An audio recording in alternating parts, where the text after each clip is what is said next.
so that's where the additive package and design of that additive package is critically important.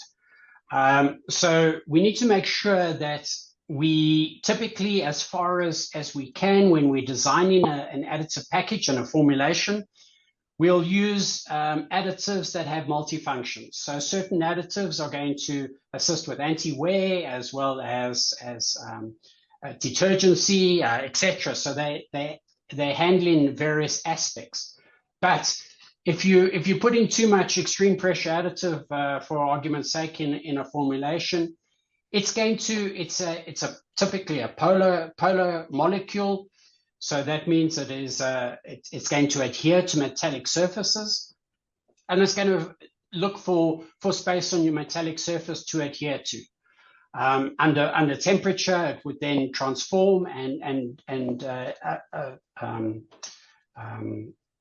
give extreme pressure properties. So that would then get used up and form into a different compound. But if you put in too much, that additive is going to fight for space on the metallic surface, and then your anti-wear and your friction modifiers and other additives that are also polar might not be able to find space on that metallic surface to give you the desired protection.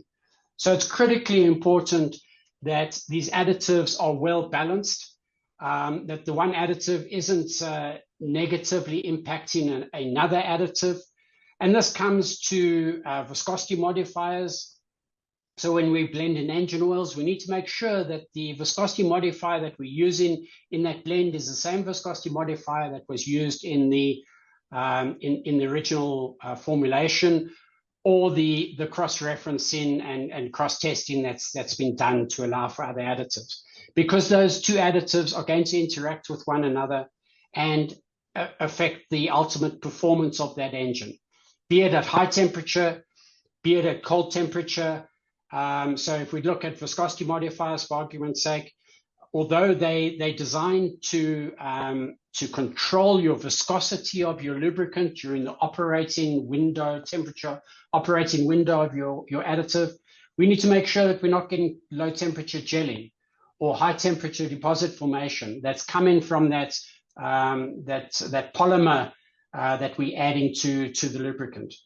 So it's critical that the additive components are well balanced, that they're not interacting with one another and falling out of suspension, because the additive's useless if it's sitting at the bottom of the drum or the bottom of the sump of your engine. It needs to be in suspension to do the work.